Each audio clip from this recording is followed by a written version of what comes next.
ρατσίζμ, κάτι τέτοιο. Πώς μπορεί να γίνεται αυτό τώρα? Η διπλωματία δεν λειτουργεί σήμερα. Δεν ξέρω πώς να σταματήσουμε αυτό. Πολλοί άνθρωποι λένε όχι, φτάνει. Δεν θέλουμε πόλεμο, φτάνει. Αλλά δεν μας ακούνε. Το χωριό της Άννα Κόλοβα βρίσκεται από την πλευρά των φιλορώσων αυτονομιστών. Ωστόσο, έχει συγγενείς σε όλη την Ουκρανία. Οι γονείς μου είναι στη Μαριούπολη. Οι άλλοι συγγενείς μου είναι στην Οδυσσό, στο Ζαπορίζια και λένε το ίδιο, ότι γίνεται κάτι τρομερό. Οι γονείς του άντρα μου είναι κοντά μας. Γι' αυτό όλη η οικογένεια δεν είναι μαζί. Οι Έλληνες ομογενείς ξύπνησαν βλέποντας ολόκληρη την Ουκρανία να έχει μετατραπεί σε πεδίο μάχης. Από το Κίεβο, το Χάρκοβο και την Οδυσσό μέχρι τη Μαριούπολη. Μου είπαν ότι από τις 5 η ώρα ακούγονται εκρήξεις γύρω από το Κίεβο, γιατί έχουμε στρατιωτικές βάσεις πολλές και εκεί ακούγονται εκρήξεις. Ας πούμε, σχολεία, δουλειές, όλα. Ο δήμαρχος του Κιέβου ζήτησε να παραμείνουν όλοι σπίτια. Τέτοιο πράγμα δεν έχουμε ξαναζήσει, οπότε γενικά πάσαμε λίγο σοκ. Στην πλευρά των φιλορώσων οι ομογενείς παραμένουν ψύχρεμοι. Στη τηλεόραση δήλωσε ένας officer και μας είπε ότι στο Ντονέτσκ υπάρχει ασφάλεια, μην ανησυχείτε. Καλύτερα μείνετε στα σπίτια, αλλά εδώ δεν θα είναι. Δηλαδή μας είπε οι κάτοικοι του Ντονέτσκ, ο πόλεμος για σας τέλειωσε. Στα σχολεία τα παιδιά δεν πηγαίνουν. Στη Θεσσαλονίκη, οι Ουκρανοί που διαμένουν μόνιμα στην Ελλάδα πραγματοποίησαν συγκέντρωση ζητώντας να τερματιστούν οι εχθροπραξίες. Λοιπόν. Και το Υπουργείο Εξωτερικών, ξαναλέμε ότι ο κύριος Δένδιας επέστρεψε εκτάκτος, είναι συνεχής στις σκέψεις.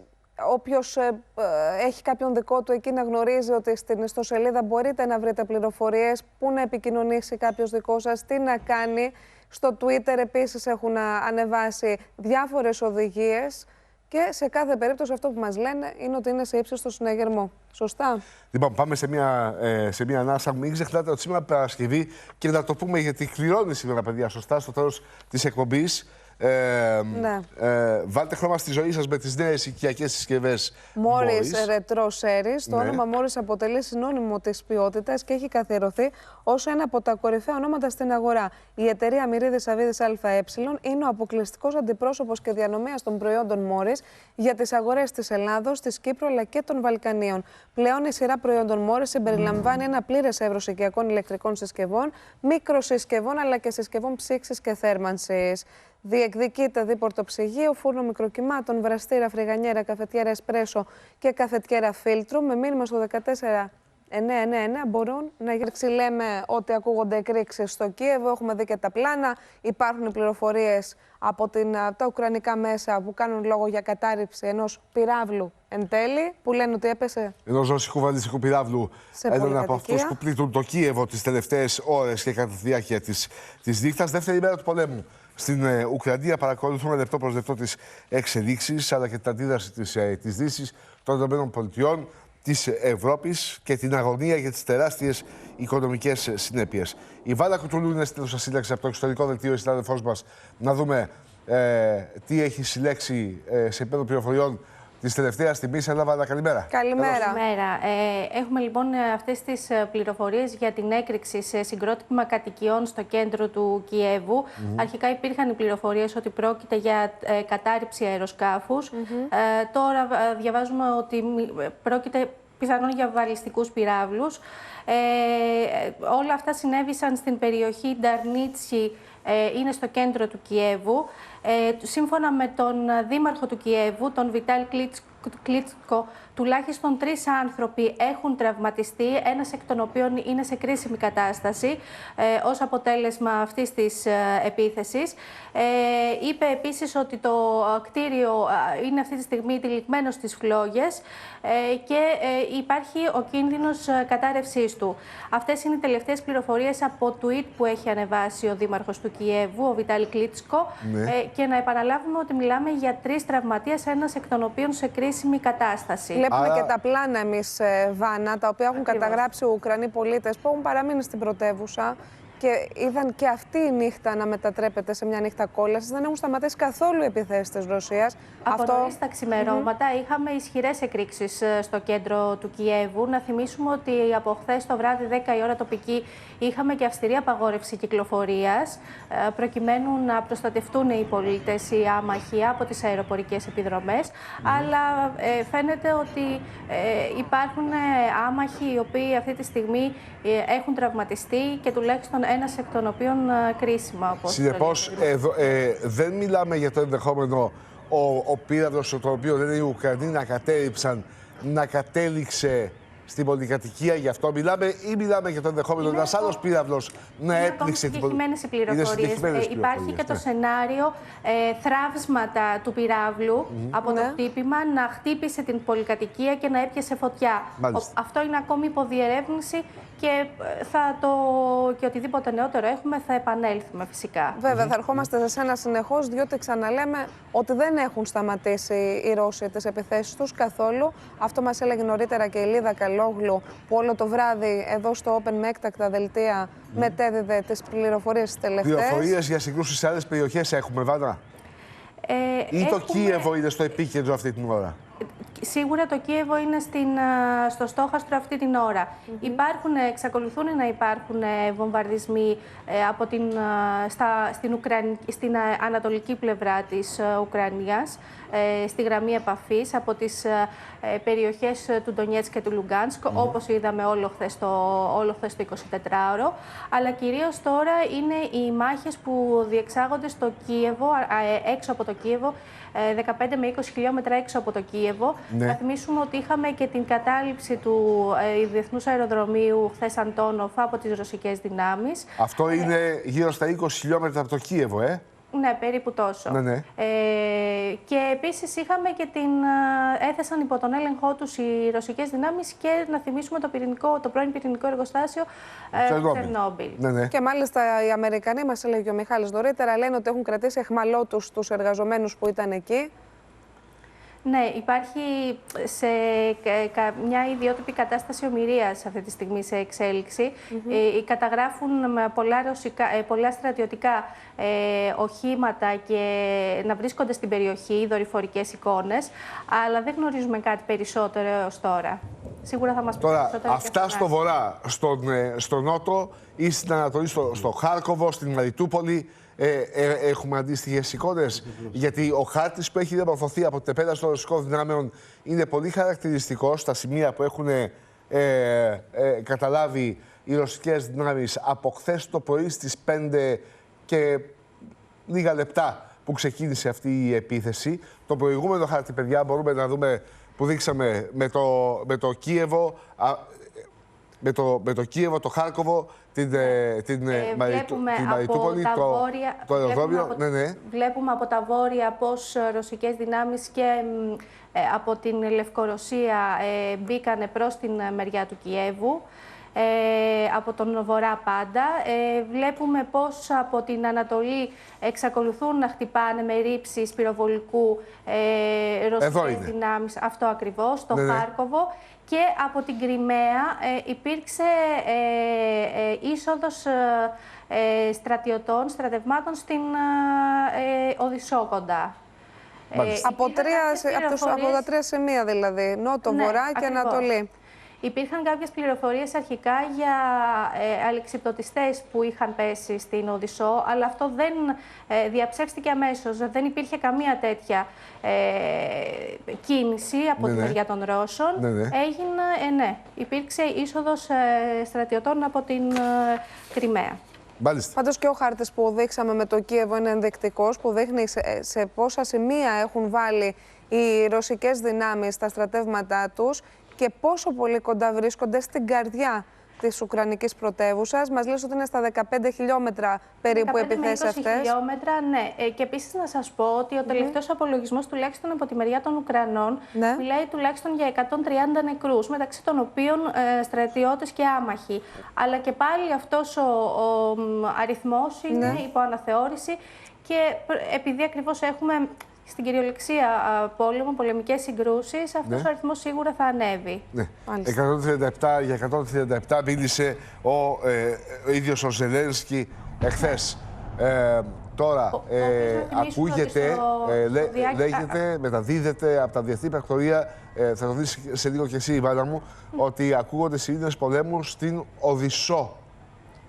Άρα πιθανότατα να έχουμε παράλληλες επιχειρήσεις και στην Οδυσσό και στο Κίεβο και να δούμε πώς θα εξελιχθεί η ημέρα σήμερα. Τα πρώτα πλάνα που βλέπαμε, Βάνα, το πρωί από το Κίεβο, μάλλον πριν από λίγη ώρα, με συγχωρείτε, από το Κίεβο, ήταν έρημη πόλη.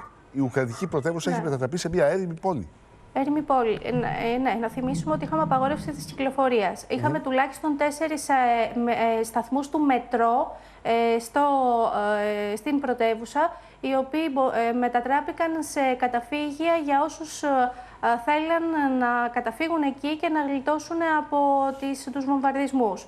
Είναι πραγματικά, τις βλέπουμε και τις εικόνες, είναι εικόνες δραματικές. Δεν μπορείς να φανταστείς από τη μία στιγμή στην άλλη η ζωή σου, η καθημερινότητά σου αλλάζει. Εκεί που έπαιρνες το πρωί το μετρό για να πας στη δουλειά σου, τώρα φεύγεις για να πας εκεί για να γλιτώσεις από βομβαρδισμούς. Είναι δύσκολες στιγμές, σίγουρα για τον Ουκρανικό λαό.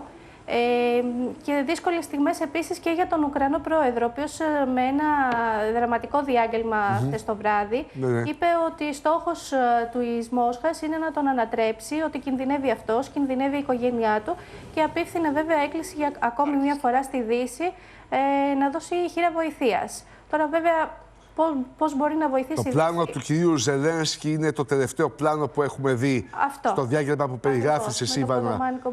Ακριβώς αυτή τη δήλωση που έκανε, στην οποία είπε ότι ρώτησα τους στρατεύτες μου στη Δύση αν η Ουκρανία θα ενταχθεί στο ΝΑΤΟ. Μου είπαν πως όχι, όλοι φοβούνται. Άρα περιέγραψε το ότι ουσιαστικά είναι μόνος του απέναντι στις ρωσικές επιχειρήσεις. Και έκανε και αυτή τη δήλωση ότι η Ουκρανία είναι έτοιμη να επιστρέψει στον δρόμο της ειρήνης, ανοίγοντας ένα παράθυρο επαναδιαπραγμάτευσης με τον Πούτιν. Άγνωστο είναι μέχρι στιγμής με ποιους όρους. Ναι, λίγη ώρα μετά και τις δηλώσεις του Πούτιν ότι ελάτε να συζητήσουμε, παραδοθείτε, έτσι. Ναι. Τώρα πρέπει να σκεφτούμε ότι με την προέλαση ρωσικών δυνάμεων είναι δύσκολη και η πολιτική θέση το πολιτικό του μέλλον, Ακριβώς, και της κυβέρνησής του. Και φαντάζομαι ότι στην επόμενη φάση, στο επόμενο στάδιο, θα θέλουν όλοι να μιλήσουν με τον διάδοχό του. Τώρα αυτό πώς θα γίνει και υπό ποιες συνθήκες, με ποιους όρους, αυτό είναι το ζητούμενο της επόμενης ημέρας. Πώς θα γίνει η μετάβαση. Σωστά. Άλλωστε, ο Ζελένσκι έχει μια ευκαιρία να φύγει σαν ήρωας, να πέσει ηρωικά. Η άλλη του είναι ότι δεν θα θέλει να έχει και πάνω του το αίμα αθώων ανθρώπων, δηλαδή με την έννοια του ότι μπορεί να αναγκαστεί ο Ζελένσκι υπό αυτές τις συνθήκες να συνθηκολογήσει με τον Πούτιν. Και μόνο που τον βλέπουμε να παραμένει εκεί έστω τα πρώτα κρίσιμα 24 ώρα, θεωρώ ότι είναι θετικό. Μα πού να πάει, άμα φύγει και ο Ζελένσκι, είναι πρόημη αυτή η συζήτηση για το τι θα γίνει. Το θέμα είναι να δούμε πώς μπορεί η Δύση να βοηθήσει, η Αμερική, αν οι κυρώσεις αυτές υδρώσουν το αυτί, αν θέλετε, του κυρίου Πούτιν, μπορούν να γίνουν και πιο σκληρές. Αυτό είναι το ζήτημα, να πέσουν όλοι πάνω, να βρούμε μια διπλωματική λύση τουλάχιστον. Πάντως έστω μέχρι τώρα. Να επιβληθούν οι κυρώσεις. Και να το νιώσει το πετσί του. Να το νιώσει ο Πούτιν. Θα έχει τελειώσει η επιχείρηση των Ρώσων στην Ουκρανία. Εδώ μιλάμε για λίγες ημέρες ακόμη από ό,τι καταλαβαίνουμε, Βάνα. Αυτές είναι οι εκτιμήσεις, αλλά το θέμα είναι ότι μετά θα υπάρχουν οι οικονομικές συνέπειες όλης αυτής της κρίσης, που κυρίως θα δοκιμάζει τον Ουκρανικό λαό, βέβαια τους Ρώσους, αλλά και ευρύτερα την παγκόσμια κοινότητα, με πρώτη βέβαια την ευρωπαϊκή. Νομίζω ότι θα είναι ένα δύσκολο εξάμηνο μπροστά μας, με όλα όσα θα επακολουθήσουν αυτής της κρίσης. Και είναι δύσκολο βέβαια να προβλέψουμε και ποιες θα είναι οι αντιδράσεις γενικά από τις δύο πλευρές, δηλαδή και την Ουκρανία και την Ρωσία. Ξαναλέμε ότι έχουμε 3 τραυματίες από αυτή την επίθεση. Ακριβώς. Που οι Ουκρανοί λένε ότι ήταν ρωσικός πύραυλος, από την άλλη οι Ρώσοι λένε ότι ήδη έκαναν την κατάρριψη. Είναι πολύ συγκεκριμένες οι πληροφορίες. Το γράφει το CNN αυτό, το οποίο μόλις είπα. Μάλλον ουκρανικό αεροπλάνο, Ναι, είναι συγκεκριμένες πολλές πληροφορίες. Το θέμα είναι ότι έχουμε 3 τραυματίες. Ο ένας φαίνεται να είναι και σε πολύ κρίσιμη κατάσταση. Και τις δηλώσεις τις τελευταίες του αναπληρωτή Υπουργού Εσωτερικών της Ουκρανίας, ο οποίος αποδίδει την έκρηξη σε ουκρανικό αντιπυραυλικό σύστημα που εκτόξευσε πύραυλο από τον ουρανό. Τώρα, τι εννοεί? Είναι ακόμη συγκεχημένες. Ναι, Βάνα μου, είναι αυτό που καταγράφουμε αυτές τις δραματικές ώρες και τις δύο πλευρές. Οι πληροφορίες φτάνουν, δεν μπορείς να ξέρεις τι ακριβώς συμβαίνει. Γι' αυτό μεταδίδουμε και λέμε και την πηγή. Το Reuters έλεγε νωρίτερα και ότι είναι κυρίως τις πηγές. Ναι, το CNN τώρα μας λέει κάτι άλλο. Οπότε εμείς αυτό κάνουμε, μεταδίδουμε με πάσα επιφύλαξη ό,τι καταγράφουν κορυφαία διεθνή μέσα ενημέρωση και φυσικά παρακολουθούμε όλες τις εξελίξεις. Λοιπόν, Βάνα, να σε αποδεσπεύσουμε και να σε ευχαριστήσουμε πολύ. Θα σε δούμε πολλές φορές στη διάρκεια του ενημερωτικού μαραθωνίου. Πάμε στο Θανάση Ευγενικό. Τηλεφωνικά θα είναι μαζί μας ο Θανάσης Ευγενικός, γιατί φαίνεται ότι κάτι συμβαίνει με το διαδίκτυο εκεί στη Ρωσία. Κάτι δεν πάει πολύ καλά. Έλα Θανάση, καλημέρα. Καλημέρα. Καλή σας ημέρα από το Ροστόβ στην Νότια Ρωσία. Καταρχάς φαίνεται πως όντως, όπως από χθες έχουν ανακοινώσει οι Ρώσοι, πάρα πολλές ρωσικές ιστοσελίδες, οι οποίες συνδέονται με κάποιο τρόπο με την κρατική μηχανή, δέχονται επιθέσεις, κύβερνοεπιθέσεις, και κάποιες από αυτές είτε πέφτουν είτε αποκαθίστανται. Και ξανά το ίδιο συμβαίνει συνεχώς. Ναι. Όπως μου έλεγαν, αυτό συνέβαινε με τη σελίδα του πρακτορείου Russia Today. Σήμερα μοιάζει πως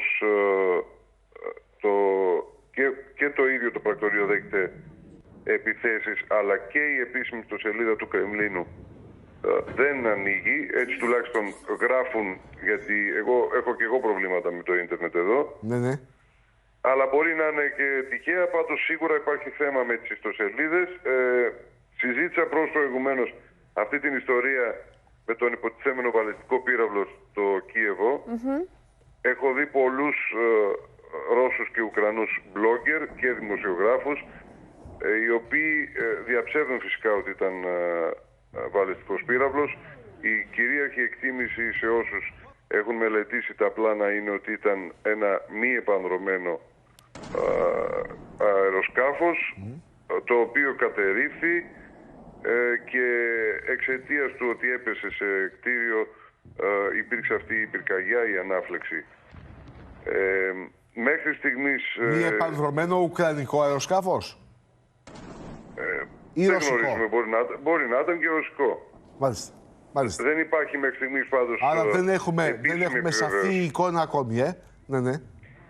Ναι, δεν ξέρουμε προέλευση, αλλά σίγουρα δεν ήταν βαλιστικός πύραυλος και σίγουρα, γιατί έχω δει και διάφορα πλάνα από διάφορα σημεία της πόλης του Κιέβου που στέλνονται στα κοινωνικά δίκτυα, σίγουρα δεν υφίσταται επίθεση με βαλιστικούς πυράβλους στην Ουκρανική πρωτεύουσα.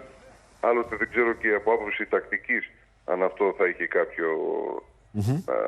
κάποιο νόημα. Αντιθέτως έχει μεγάλο νόημα η προσπάθεια, όπως είναι φανερό, της ουκρανικής προπαγάνδας να προσπαθήσει να δημιουργήσει μια ιδιαίτερα αρνητική εικόνα για την ρωσική επιχείρηση, η οποία φαίνεται πως σε γενικές γραμμές πετυχαίνει τους στόχους της, τουλάχιστον μέχρι στιγμής. Ένα ενδιαφέρον θέμα που νομίζω θα απασχολήσει και τις επόμενες ημέρες είναι το γεγονός ότι αρχίζει να υπάρχει και εντός της Ρωσίας ένα κύμα διαφωνιών με την επιχείρηση που αποφάσισε ο Βλαντίμιρ Πούτιν και η στρατιωτική ηγεσία. Χθες είχαμε διαδηλώσεις στο κέντρο της Μόσχας, άλλες αυθόρμητες, άλλες οργανωμένες από τις γνωστές ομάδες πρωτοβουλίας που προφανώς χρηματοδοτούνται από διάφορες μη κυβερνητικές οργανώσεις και κέντρα του εξωτερικού που συστηματικά χρηματοδοτούν διαμαρτυρίες εντός της Ρωσίας. Κάποιες από αυτές τις διαδηλώσεις αντιμετωπίστηκαν από την αστυνομία αν και εφόσον δεν υπήρχε συνεννόηση με τις δημοτικές αρχές. Αυτό λέει περίπου και ο ρωσικός νόμος σε σχέση με τις διαδηλώσεις. Πρέπει πρώτα να υπάρχει κάποιο είδους συνεννόηση με τις τοπικές αρχές και έχει ξεσπάσει βέβαια τέτοια μεγάλη συζήτηση στο ρωσικό διαδίκτυο υπέρ και κατά του πολέμου. Τα βασικά επιχειρήματα είναι ότι όσοι σήμερα μιλούν κατά του πολέμου και είναι αρκετοί, κυρίως νέοι, οι οποίοι διαμαρτύρονται, κυρίως φιλοδυτικής, ας την πούμε έτσι, κατεύθυνσης, ναι, και είναι ένα κομμάτι της ρωσικής αντιπολίτευσης αυτό. Αυτοί λοιπόν κατηγορούνται από τους υπόλοιπους ότι έκλειναν τα μάτια στα 8 χρόνια του εμφυλίου πολέμου στην Ουκρανία, όταν οι πιο συγγενείς άνθρωποι στους Ρώσους πολίτες, οι Ρώσοι και οι Ρωσόφωνοι στην Ανατολική Ουκρανία, υφίσταντο διώξεις, βομβαρδισμούς, εξευτελισμούς, φυλακίσεις και περιορίζονταν τα δικαιώματά τους. Νομίζω πως αυτή η συζήτηση εντός της ρωσικής κοινωνίας, ναι, θα συνεχιστεί. Ο κύριος Ζελένσκι είπε ότι θέλει να μπει η Ουκρανία στον δρόμο της ειρήνης. Θεωρείς ότι είναι εφικτό να συζητήσουμε τον κύριο Πούτιν? Μήπως και βρεθεί μια λύση έστω και τώρα? Νομίζω τίποτε άλλο αυτή τη στιγμή δεν μπορεί να γίνει δεκτό από τον Ζελένσκι πέραν της κάποιας μορφής συνθηκολόγηση. Εφόσον ο Ζελένσκι παραμένει επικεφαλής ενός συστήματος, το οποίο μάλιστα είχε επικρίνει σφοδρά ο ίδιος όταν ήταν αντιπολίτευση, είχε μιλήσει ο ίδιος εναντίον των διώξεων των Ρώσων και Ρωσόφωνων πολιτών, είχε μιλήσει εναντίον της δίωξης της ρωσικής γλώσσας εντός της Ουκρανίας, είχε μιλήσει κατά του ακραίου εθνικισμού και κάποια στιγμή όταν εξελέγει πρόεδρος ηγήθηκε πλέον αυτού του φαινομένου και αυτών των ακραίων που κυβέρνησαν αρκετά χρόνια την Ουκρανία. Έχω την αίσθηση λοιπόν ότι θα συνεχιστεί η ρωσική επιχείρηση ως προς την καταστροφή στρατιωτικών υποδομών εντός της Ουκρανίας. Και μετά θα μιλήσουμε. Και μετά ενδεχομένως υπό καλύτερες προϋποθέσεις για τον Ρώσο ηγέτη, υπό χειρότερες προϋποθέσεις για τον Ζελένσκι θα γίνει η συνεννόηση. Πάντως, σε κάθε περίπτωση αρχικά νομίζω θα υπάρξει συνομιλία μέσω αντιπροσώπων. Δύσκολο το βλέπω ο Ρώσος ηγέτης να δεχθεί να συνομιλήσει αυτή τη στιγμή απευθείας με τον Ουκρανό πρόεδρο. Τώρα εμείς βλέπουμε εικόνες από το μετρό στο Κίεβο, από πολίτες που έχουν καταφύγει εκεί για να προστατευτούν, για να βρουν μια ασφαλή στέγη, ένα καταφύγιο. Ανάμεσά τους και ένας σκυλάκος, ένας τετράποδος. Πήραν οι άνθρωποι μια μικρή τσάντα με τα βασικά, βέβαια, κάτι να εξαπλώσουν, τα μπουφάν τους. Διάμεσης ανάγκης. Και φυσικά και τα ζωάκια τους, διότι βέβαια. καταστάσεις που βιώνουν οι άνθρωποι αυτοί που δεν θα ήθελε κανείς να είναι στη θέση τους. Πάντως φαντάζομαι, δεν έχω χάσει επεισόδια, δεν υπάρχουν βομβαρδισμοί στο Κίεβο, ενώ σε κατοικημένες περιοχές ή στο κέντρο. Κοίταξε, Θανάση, αυτό που βλέπαμε πριν από μισή ώρα περίπου ήταν πολλές εκρήξεις στο βάθος του πλάνου της πρωτεύουσας. Προφανώς περίχωρα, μιλάμε για περίχωρα δηλαδή. Στα 15 με 20 χιλιόμετρα μας έλεγε η Βάνα. Αλλά αυτό που μεταδίδεται είναι ότι ο στρατηγικός στόχος του Πούτιν σήμερα και αύριο και τις επόμενες ημέρες είναι η εξουδετερώση της Ουκρανικής πρωτεύουσας, όχι του πληθυσμού, αλλά η κατάληψή της από να θέσει στο έλεγχό του το Κίεβο με τις δυνάμεις του, όπως και το Αντόνοφ, το αεροδρόμιο, όπως είδαμε και το εργοστάσιο του Τσερνομπίλ. Τώρα, τις κυρώσεις που ανακοίνωσε ο Μπάιντεν, πώς τις είδανε στη Μόσχα, υπάρχει αντίδραση? Μικρή συζήτηση που υπάρχει. Είναι σαφές ότι το μεγαλύτερο μέρος των συζητήσεων ακόμη είναι στραμμένο στις επιχειρήσεις, στο νόημα αυτής της επιχείρησης, αν έπρεπε, δεν έπρεπε, αν κάτι δεν θα πάει καλά σύντομα. Φαντάζομαι είναι μεγάλη ανησυχία και η επιθυμία πολλών να τελειώσει αυτή η ιστορία όσο γίνεται γρηγορότερα.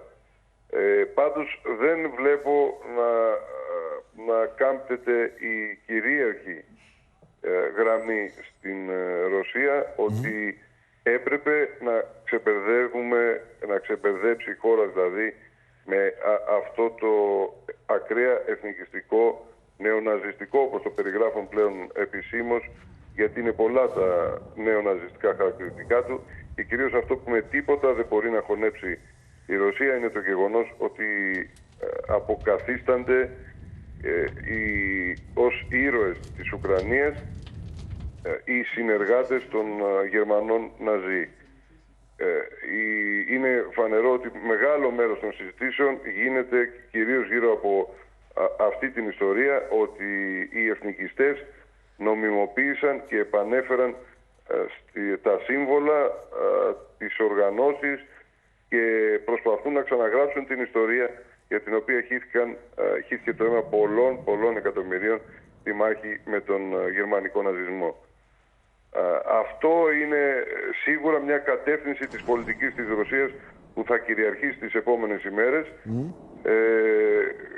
Θυμίζω αυτό που μάθαμε χθες, ότι όπως δόθηκαν στον κύριο Μακρόν, έτσι δίνονται και στις υπόλοιπες, στέλνονται στις υπόλοιπες ευρωπαϊκές κυβερνήσεις, κυρίως στους υποτιθέμενους συμμάχους στον Δεύτερο Παγκόσμιο Πόλεμο, αποκαλυπτικά υλικά για μαζικούς τάφους, για ομαδικές εκτελέσεις, για βιαιότητες, ομότητες ακραίων εθνικιστικών στοιχείων, για εκτελέσεις αμάχων, για βασανισμούς. Είναι όλα αυτά τα στοιχεία που έχει συγκεντρώσει η Γενική Εισαγγελία την τελευταία 8ετία. Μεταξύ αυτών των ιστοριών βέβαια όλα αυτά τα εθνικιστικά εγκλήματα μερικά έγιναν μπροστά στα μάτια μας και ίσως κάποιοι θα ήθελαν να ξεχάσουμε, αλλά είναι πολύ δύσκολο να συμβεί αυτό για την Ρωσία.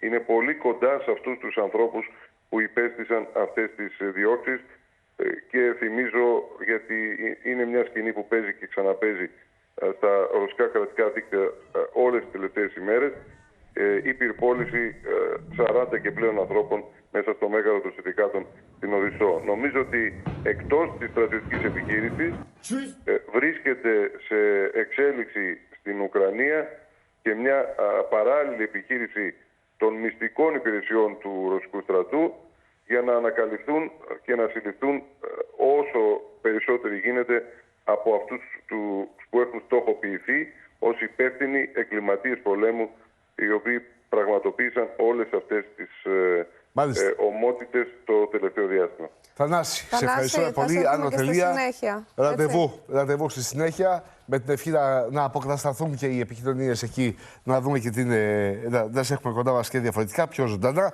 Καλημέρα, Θανάση, μου ευχαριστούμε πολύ. Καλημέρα. Πάμε τώρα στην ελευθερία της Σπυράκη. Είναι στο Ελευθέρος Βενιζέλος, γιατί προφανώς υπάρχουν ζητήματα και με τις πτήσεις εδώ, της χώρας μας. Καλημέρα, Ελευθερία. Καλώς. Καλή σας ημέρα. Εννοείται ότι από τις εξελίξεις τις οποίες βλέπουμε να υπάρχουν στην Ουκρανία από χθες στα ξημερώματα, δεν θα μπορούσαν να μην επηρεαστούν και οι πτήσεις. Αναφέρομαι λοιπόν στην νότα την οποία εκδόθηκε χθες και απαγορεύει τις πτήσεις, τις πολιτικές συγκεκριμένα πτήσεις πάνω από τον αέριο χώρο της Ουκρανίας λόγω υψηλής επικινδυνότητας, όπως ακριβώς αναφέρεται και στην ανακοίνωση. Στο ίδιο καθεστώς λοιπόν έχουν μπει και η Μολδαβία με την Λευκορωσία. Ούτε εκεί επιτρέπονται οι πτήσεις, ενώ να υπενθυμίσουμε ότι και χθες είδαμε να επιστρέφει πτήση της Aegean με προορισμό την Μόσχα γύρω στις 12 η ώρα, λόγω της υψηλής επικινδυνότητας που υπάρχει στον FIR, λόγω των στρατιωτικών επιχειρήσεων που βρίσκονται σε εξέλιξη. Σήμερα ήταν προγραμματισμένο να γίνει η πτήση εκ νέου προκειμένου να εξυπηρετηθεί ο κόσμος, ο οποίος χθες δεν μπόρεσε τελικά να φτάσει στον τελικό προορισμό του, δηλαδή τη Μόσχα. Ωστόσο, Υπάρχει απαγόρευση πτήσεων και στην Νότια Ρωσία μέχρι τις 2 Μαρτίου, οπότε ο κόσμος ο οποίος θέλει να πετάξει προς τα εκεί θα πρέπει να περιμένει λίγες ημέρες ακόμα. Πάντως να σας πω κάτι τελευταίο, ότι και σήμερα ήταν προγραμματισμένο να φτάσει πτήση από την Ουκρανία στις 9 η ώρα εδώ στο Ελευθέριος Βενιζέλος. Ωστόσο, όπως σας είπα προηγουμένως, και αφού βρίσκεται σε ισχύ, η απαγόρευση των πολιτικών πτήσεων, κάτι τέτοιο δεν υφίσταται και έτσι ακυρώθηκε η πτήση. Μάλιστα. Λογικό κιόλας από τη στιγμή που συμβαίνουν όλα αυτά. Ευχαριστώ πολύ, Ελευθερία μου. Καλημέρα. Καλημέρα. Τώρα, να δούμε τον τύπο. πάμε σιγά-σιγά να δούμε τις εφημερίδες, τα πρωτοσέλιδα, παιδιά. Έλα, παρή μου. Πώς περιγράφουν την πολεμική κρίση στην Ουκρανία, τα όσα έχουμε ζήσει εδώ και 25 ώρες πια, τα όσα ζει ολόκληρος ο πλανήτης, τις ανησυχίες, τις αγωνίες για την επόμενη μέρα, για αυτό που έχει ξεκινήσει και τι αλλάζει. Τα νέα, ουκρανικό, τα 2-1 σενάρια της επόμενης ημέρας, τι φέρνει η εισβολή, εδώ είναι ο χάρτης με τις ρωσικές επιχειρήσεις στην Ουκρανία, κράχ στις αγορές, συναγερμός στην Αθήνα. Μέσω Χέρτσοκ, το μήνυμα του Ισραήλ στην Ελλάδα. Η Καθημερινή, η πιο σκοτεινή ώρα της Ευρώπης. Ρωσική επέλαση προς το Κίεβο, κυρώσεις από ΗΠΑ, Ευρωπαϊκή Ένωση. Και εδώ είναι εικόνες από το μετρό που έχουν πάει άνθρωποι και έχουν βρει εκεί καταφύγιο. Φόβοι στην Ελλάδα για τσουνάμι ακρίβειας και επιπτώσεις στον τουρισμό. Στην εφημερίδα των συντακτών, όχι στην εισβολή στην Ουκρανία, όπου την άνοιξε το κουτί της Πανδώρας στην Ευρώπη, μια ανάσα από Κίεβο, Χάρκοβο και Μαριούπολη, τα ρωσικά τεθωρακισμένα. Όχι στον πόλεμο, οι οικονομικές κυρώσεις από τους 27 της Ευρωπαϊκής Ένωσης, από Biden και από Τζόνσον, βόμβα διασποράς και στις αγορές χρήματος, ενέργειας και εμπορεύματων. Ελεύθερος τύπος. Ρωσικός εφιάλτης στην Ευρώπη, εγκληματική εισβολή Πούτιν στην Ουκρανία. Πολυμέτωπη στρατιωτική επίθεση, το Κίεβο υπό πολιορκία. Την παράδοση της χώρας ζητάει η Μόσχα. Θέλουν να εγκαταστήσουν κυβέρνηση μαριονέτα και να δικάσουν τον Ζελένσκι. Η οργή της Δύσης και οι κυρώσεις, αγωνία σε Εσθονία, Λιθουανία, που ενισχύονται με F-35 των ΗΠΑ. Οι Έλληνες της Ουκρανίας και οι Ουκρανοί της Ελλάδας μιλούν στην εφημερίδα στα ύψη την ίδια ώρα. Το πετρέλαιο, το φυσικό αέριο και τα σιτηρά, και οι πτώσεις στα χρηματιστήρια είναι μεγάλη. Στην Δημοκρατία, εισβολή αστραπή, παγκόσμια ανησυχία και αντιδράσεις για τη στρατιωτική επιχείρηση. Ελάχιστη αντίσταση βρήκαν οι δυνάμεις της Μόσχας. Έτρεξε να κρυφτεί ο Ζελένσκι. Κατώτερη των περιστάσεων πάλι η Δύση. Αστείες κυρώσεις και απειλές στα λόγια από Ευρωπαϊκή Ένωση και ΗΠΑ.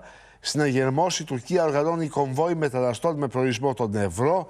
Πώς ο Πούτιν τους έπιασε στον ύπνο, το παιχνίδι της παραπλάνησης. Και σε ελεύθερη πτώση ο Μητσοτάκης οριακά πάνω από 30%. Η Νέα Δημοκρατία όμως εξακολουθεί να τρέχει μόνη της, αφού ο ΣΥΡΙΖΑ είναι καθυλωμένος. Η δημοσκόπηση της Real Polis για τη Δημοκρατία, πρόθεση ψήφου 30%, 23,3% Νέα Δημοκρατία ΣΥΡΙΖΑ, 11,1% το Κιντάλ και τα υπόλοιπα κόμματα. Η Αυγή. Να σκοτώνονται οι λαοί. Η εισβολή της Ρωσίας στην Ουκρανία άνοιξε νέες πληγές με απρόβλεπτες συνέπειες για τη διεθνή ειρήνη. Τα ρωσικά στρατεύματα πολιορκούν το Κίεβο, όρια από τη Μόσχα για συμφωνία. Τσίπρας, απερίφραστη καταδίκη της εισβολής και του πολέμου, πρωτοβουλίες για ειρήνης, έντονες αντιδράσεις σε όλον τον κόσμο για την κίνηση Πούτιν. Αποστασιοποιημένο το Πεκίνο. Ριζοσπάστης. Συναγερμός, όχι στον ιμπεριαλιστικό πόλεμο, να σταματήσει αμέσως κάθε ελληνική εμπλοκή, η εισβολή της Ρωσίας στην Ουκρανία. Κόντρα, Αρμαγεδόν, όλα στον αέρα μετά την εισβολή. Κίνδυνος αποσταθεροποίησης ολόκληρης της περιοχής. Κόκκινος συναγερμός για τη διαχείριση της πρωτοφανούς κρίσης που τσακίζει την οικονομία. Πάνω από 1 εκατομμύριο Ουκρανοί έτοιμοι να εγκαταλείψουν τη χώρα. Καραβάνια προσφύγων περιμένει η Ευρωπαϊκή Ένωση και μάλιστα ο Οργανισμός Ηνωμένων Εθνών κάνει λόγο για 100.000 ήδη που έχουν γίνει πρόσφυγες. Στην εστία, υπαρκτός νεοτσαρισμός, τουρκικός κυροσκοπισμός, εισβολή στην Ουκρανία, έξω από το Κίεβο ρωσικός στρατός. Σε 12 ώρες κατέλαβαν το Τσέρνομπιλ. Στη Σταρ. Έλληνες παγιδεύτηκαν στην Ουκρανία, κραυγή αγωνίας από Έλληνες τουρίστες που εγκλωβίστηκαν στην εμπόλεμη ζώνη. Δεν μπορούμε να φύγουμε, σκάνε βόμβες γύρω μας. Καμία επαφή με την ελληνική πρεσβεία, πέφτει η γραμμή του τηλεφώνου, αναφέρουν. Και πέμπτο απανθρακωμένο πτώμα στο Euroferry Olympia. Εκμηδονίζονται οι ελπίδες, δυστυχώς. Στην Εσπρέσο, η ρωσική αρκούδα χύμπηξε στην Ουκρανία, ομογενή στη ζώνη του πυρός. Μιλούμε στην Εσπρέσο, παγκόσμιος σεισμός με ρίχτερ πολέμου και αγκαλιά στο θάνατο, ασύλληπτη οικογενειακή τραγωδία, παιδιά, χθες στη Θεσσαλονίκη, από μια καταραμένη σόμπα και μια καταραμένη φτώχεια. Να βάλουμε από κοντά. Άμε. Είναι αυτεμπορική. Η εισβολή κλώνησε τον κόσμο, βαριές οικονομικές κυρώσεις κατά της Ρωσίας για την επίθεση στην Ουκρανία. Σε συνθήκες πολέμου οι αγορές. Και δείτε εδώ, Dow Jones, χρηματιστήριο της Νέας Υόρκης, έτσι, η πτώση. Το χρηματιστήριο της Μόσχας, το χρηματιστήριο Αθηνών, το πετρέλαιο που έχει ξεπεράσει τα $100, το Brent ανά βαρέλι, το φυσικό αέριο και ο χρυσός. Αυτές είναι οι τιμές και όπως σας λέγαμε, ήδη πόσο 30% ανέβηκε το φυσικό αέριο. Συνεχίζονται οι επιθέσεις, αυτό καταγράφουν οι δημοσιογράφοι του Open. Πρέπει να πούμε ότι στο Κίεβο αυτή τη στιγμή φαίνεται ότι εστιάζουν οι ρωσικές δυνάμεις. Η Βάννα Κουτρουλού νωρίτερα από την αίθουσα σύνταξη μας έλεγε ότι είναι στα 15 με 20 χιλιόμετρα. Έχουμε καινούρια πλάνα από την στιγμή της έκρηξης που σύμφωνα με πληροφορίες έχει τραυματίσει 3 άτομα. Αυτό μεταδίδουν διεθνή μέσα ενημέρωσης, αυτό σας μεταδίδουμε κι εμείς, εκ των οποίων το ένα φαίνεται ότι είναι σε πολύ σοβαρή κατάσταση. Είναι η στιγμή της κατάρριψης πιθανότατα μη επανδρομένου αεροσκάφους πάνω από το Κίεβο, το οποίο φαίνεται να έχει πέσει σε συγκρότημα κατοικιών και έχουμε τραυματίες. Μας έλεγε η Βάνα Κουτρουλού. Για 3. Μάλιστα, ο ένας ή η μία σοβαρά. Τώρα στην τηλεφωνική μας γραμμή τον έχουμε. Είναι ο κύριος. Τον κύριο Γιώργο. Τον έχουμε μαζί μας. Τον κύριο Τάσο Τσιάμι. Είναι κάτοικος του Κιέβου. Καλημέρα, κύριε Τσιάμι. Καλημέρα. Καλημέρα. Πώς είστε, πώς πέρασε η νύχτα? Εδώ που είμαστε εμείς ήσυχα, είμαστε στο κέντρο ακριβώς. Στο γραφείο μου που είναι υπόγειο. Ναι. Δεν έχουμε ακούσει κάτι, αλλά μου στείλανε φίλοι βίντεο από την αριστερή πλευρά του Κιέβου ότι υπήρξε θέμα. Αυτό που καταγράφουμε εμείς είναι μια πολύ μεγάλη ανησυχία. Μέσα στη νύχτα άρχισαν να πέφτουν από αέρος, να γίνονται οι επιθέσεις. Ξέρουμε για 3 τραυματίες και ότι αυτή τη στιγμή το Κίεβο, επί της ουσίας, είναι υπό πολιορκία. Αυτή τη στιγμή περιμένουμε στην ουσία πώς θα πέσει το Κίεβο. Δεν υπάρχει κάτι άλλο. Εσείς περάσατε τη νύχτα εκεί, κύριε Τσιάμι? Το ΝΑΤΟ και οι Αμερικάνοι απλά στέλνουν Twitter και σε μέσω Instagram. Αισθάνεστε ότι δεν έχει κάνει τίποτα η Δύση, έτσι? Αλλά η καθημερινότητα ποια είναι εκεί τώρα? Μια χαρά. Όλα ωραία. Η καθημερινότητα εκεί ποια είναι? Βλέπαμε χθες συγκλονιστικές εικόνες, κύριε Τσιάμι, που έφευγαν κατά χιλιάδες από την πρωτεύουσα. Χθες ξυπνήσαμε γύρω στις 5:30 με 2 εκρήξεις. Γύρω στις 7 βάζουμε συναγερμός. Μετά εγώ βάζω την οικογένεια να τους έφερα το γραφείο, γιατί εδώ είναι υπόγειο και είμαστε πιο ασφαλείς. Και μετά κατά τη διάρκεια της ημέρας υπήρχε μια ησυχία στο κέντρο του Κιέβου. Γιατί το γραφείο είναι ακριβώς 300 μέτρα από την πλατεία. Έχετε φέρει, μας λέτε, την οικογένειά σας στο γραφείο, φύγατε από το σπίτι σας και ζείτε τώρα όλοι στο γραφείο σας που είναι υπόγειο. Εδώ στο γραφείο. Μάλιστα. Έχετε παιδιά? Έχω ένα γιο 7 χρονών. 7 χρονών. Έπρεπε να μιλήσετε στο παιδί, υποθέτουμε τώρα, για όλα αυτά, για τις έκτακτες συνθήκες. Εντάξει, το παιδί είναι ακόμα, το έχει δει σαν παιχνίδι, σαν...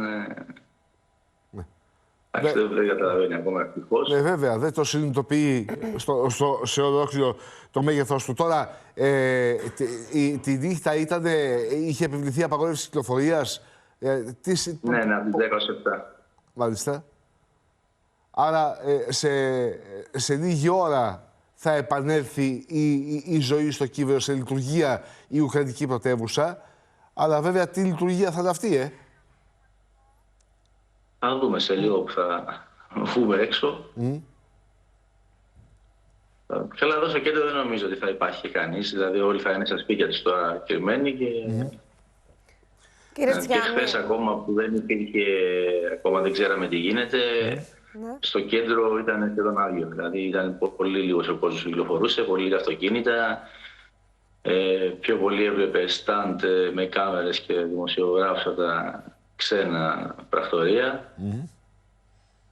Πόσο καιρό ζείτε εκεί? Και αν σκέφτεστε τώρα να έρθετε στην Ελλάδα. Πόσο καιρό, συγγνώμη? Από το 2015. Το 2015, 7 χρόνια. Σκέφτεστε τώρα με αυτή την κατάσταση να έρθετε στην Ελλάδα ή είναι κάτι που το βλέπετε δύσκολο, δεδομένου ότι υπάρχουν πάρα πολλοί περιορισμοί? Όχι, δεν είναι μόνο οι περιορισμοί. Είναι ότι χθες δεν φύγαμε, παραδείγματος χάρη, γιατί οι ουρές στις εξόδους πόλης ήταν τεράστιες και απλά θα κολλούσαμε στην κίνηση και θα περιμέναμε χωρίς λόγο.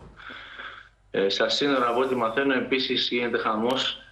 Είναι ουρές χιλιόμετρων με κόσμο που περιμένει να περάσει στα διάφορα σύνορα, με Πολωνία, Ουγγαρία, Ρουμανία. Οπότε προς το παρόν μένουμε εδώ και βλέπουμε. Και να θέλετε να φύγετε δεν μπορείτε, μας λέτε. Τώρα λογικά θα έχουν ανοίξει οι δρόμοι στο Κίεβο, η έξοδοι να φύγεις προς τη δυτικά. Δεν ξέρω, θα δούμε. Είμαστε τώρα να ξυπνήσουν όλοι σιγά σιγά και θα δούμε τι θα κάνουμε. Φοβάστε? Όχι, αλλά όπως και να το κάνετε υπάρχει ανησυχία. Ναι. Δεν νομίζω ότι θα μπουν και θα σκοτώνουν τον κόσμο. Θα πάνε στοχευμένα. Ναι. Αυτό που σε ενδιαφέρει είναι να αλλάξουν κυβέρνηση. Με άλλους Έλληνες έχετε μιλήσει? Έχουν φύγει κάποιοι Έλληνες? Είχαν φύγει πριν συμβούν όλα αυτά? Κάποιοι είναι ακόμα εδώ. Τώρα από ό,τι διάβασα ανακοίνωσε... Έχει πέσει το Skype. Μάλιστα. Έπεσε τον έχουμε πάλι τον κύριο Τσιάμι. Τον έχουμε. Σας έχουμε, ωραία. Ανακοίνωσε η κυβέρνηση ότι δίνει όπλα και στον κόσμο, στους πολίτες. Ναι. Όποιος θέλει να πάει να πάρει, να κάνει μετά το πόλεμο. Σκεφτήκατε να πάτε να πάρετε? Δεν νομίζω υπάρχει κανένας λόγος. Δεν υπάρχει κανένας λόγος. Να βγω να το παίξω Ράμπο. Το μαλλί του Ράμπο το έχω, αλλά μέχρι εκεί. Βάλουμε μια ανωτελεία. Να πάμε τώρα στην κυρία Παπακίτσα. Είναι η πρόεδρος της ελληνικής κοινότητας στο χωριό Σαρτάνα. Κυρία Παπακίτσα, καλημέρα. Καλημέρα. Καλημέρα. Ποια είναι η κατάσταση? Ήρθαμε στο υπόγειο. Ναι.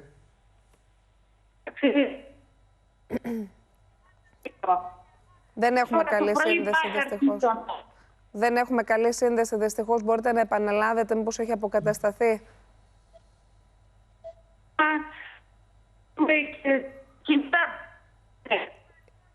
Είναι η γυναίκα σε υπόγειο, έχει βρει εκεί καταφύγιο. Δυστυχώς δεν είναι πολύ καλή η σύνδεση. Θα προσπαθήσουμε ξανά, κυρία Παπακίτσα, στην πορεία. Σας ευχαριστώ πάρα πολύ. Στο υπόγειο οι άνθρωποι τι να κάνουν, πού να πάνε? Το ίδιο κάνει και ο κύριος Τσιάμις στο γραφείο του, το οποίο είναι υπόγειο. Έχει πάρει την οικογένειά του. Δεν ξέρω αν έχετε πάρει και φίλους, κύριε Τσιάμι, εκεί, αν έχουν έρθει και κάποιοι φίλοι σας εκεί.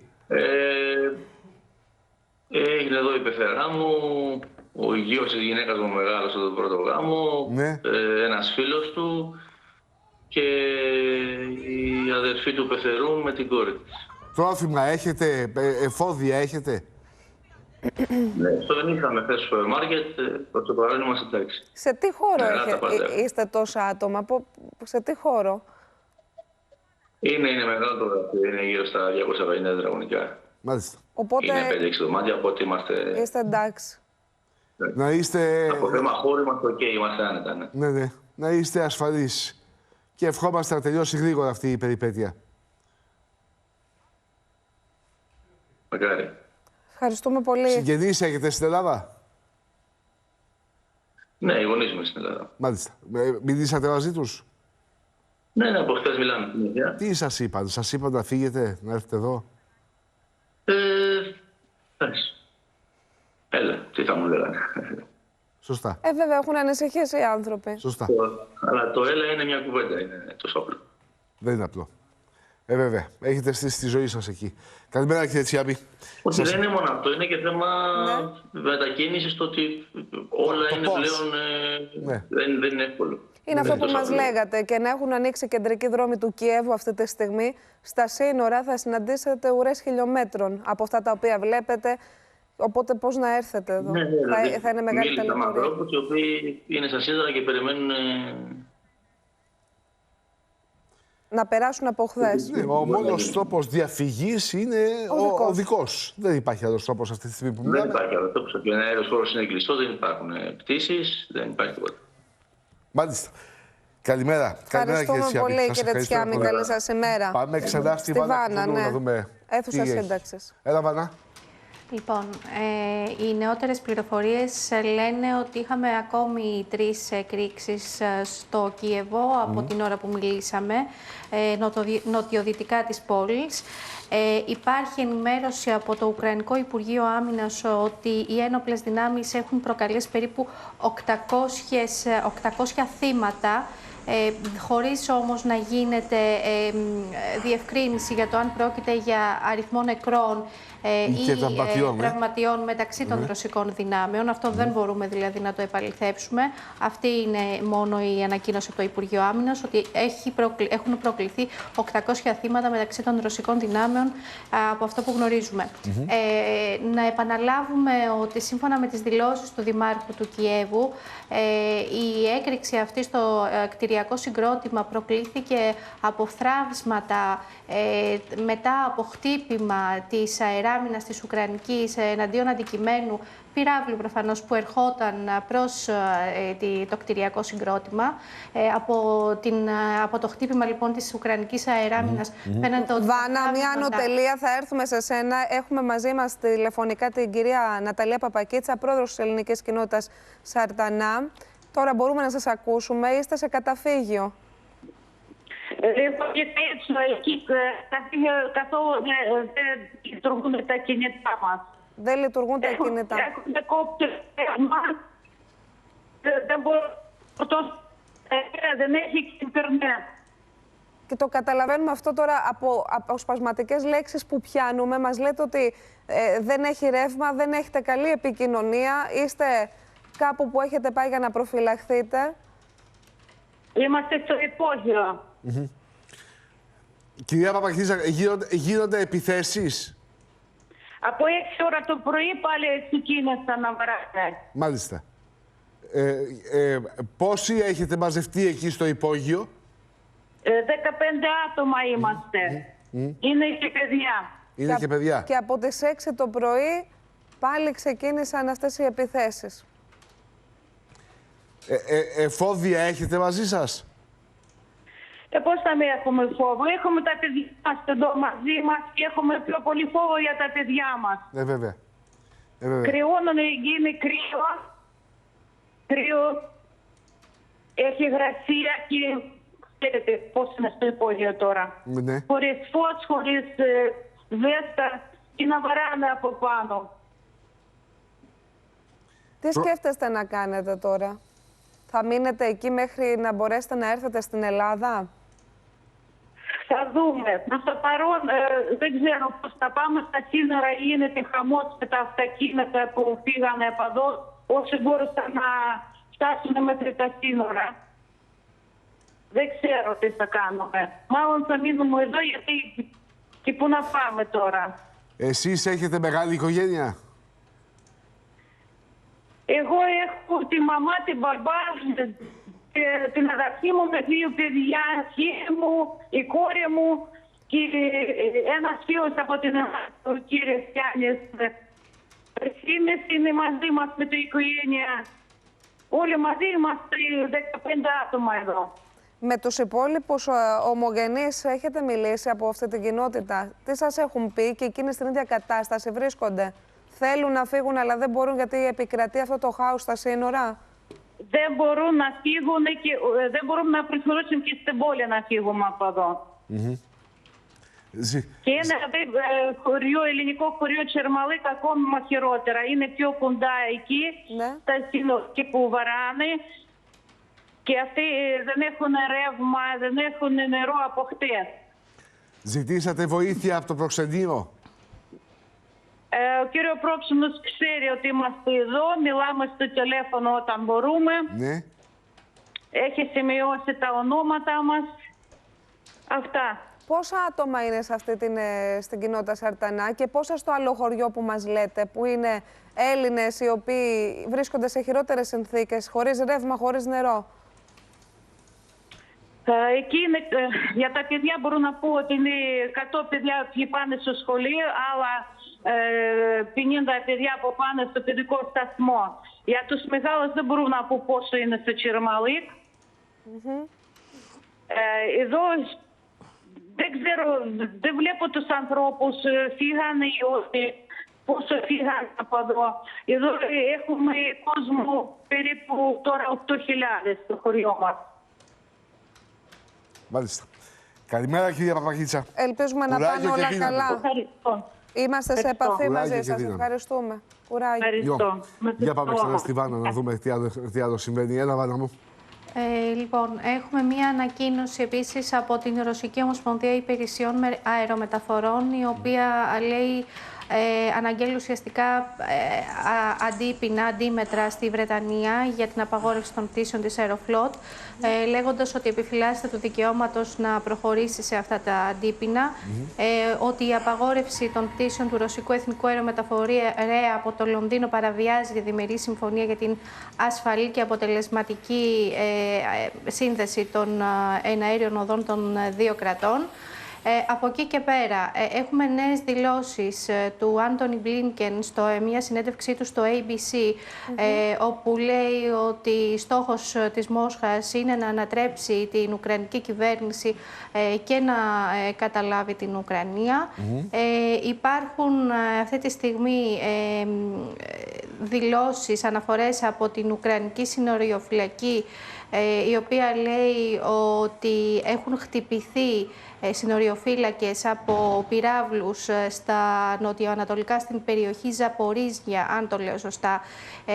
Δεν υπάρχουν θύματα ή τραυματίες μεταξύ των συνοριοφυλάκων των Ουκρανών. Παρακαλώ. Ο Μπλίνκεν ρωτάτε στη συνέντευξη αυτή που λες για τη δήλωση του Ζελένσκι ότι η Δύση τον άφησε μόνο του και δίνει κάποια απάντηση, ή δεν υπάρχει καθόλου η ερώτηση αυτή?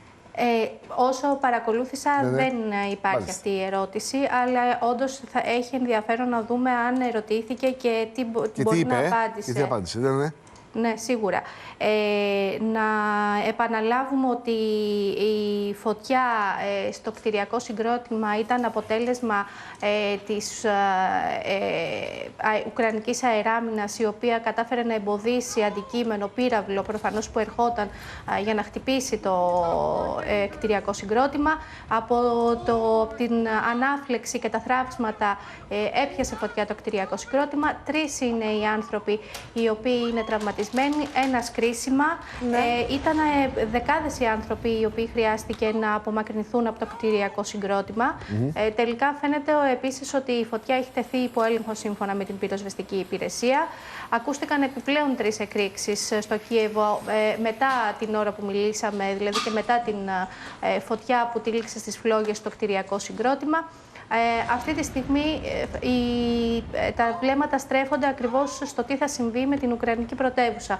Καθώς οι αναφορές από τα διεθνή δίκτυα λένε ότι οι ρωσικές δυνάμεις βρίσκονται σε μια απόσταση 15-20 χιλιόμετρων έξω από το κέντρο της πρωτεύουσας. Μάλιστα. Και ξαναλέμε 3 τραυματίες. Τώρα μας λες η κατάσταση υγείας του ενός είναι κρίσιμη. Αυτό που βλέπουμε, κυρίες και κύριοι, τώρα στις οθόνες μας είναι η στιγμή της έκρηξης, η στιγμή που πέφτει το μη επανδρωμένο αεροσκάφος ή ο πύραυλος, γιατί υπήρχαν συγκεκριμένες πληροφορίες επάνω στην πολυκατοικία. Εξήγησε, ναι. Βάνα, τι βλέπουμε και εσύ. Βλέπουμε το αποτέλεσμα ουσιαστικά της παρεμπόδισης από την Ουκρανική αεράμινα του πυράβλου να χτυπήσει το κτηριακό συγκρότημα. Από τη στιγμή που η αεράμινα της Ουκρανίας χτυπά τον πύραυλο, ουσιαστικά τον εμποδίζει, υπάρχει αυτή η ανάφλεξη, υπάρχουν θραύσματα τα οποία φεύγουν από το κομμάτι του πυράβλου, πέφτουν πάνω στο κτηριακό συγκρότημα και πιάνει ουσιαστικά αυτό φωτιά. Και αυτό το αποτέλεσμα είχε να τυλιχθεί στις φλόγες όλο το κτηριακό συγκρότημα, να υπάρχει εκένωση, απομάκρυνση περίπου πάνω από 100 ανθρώπων εκεί.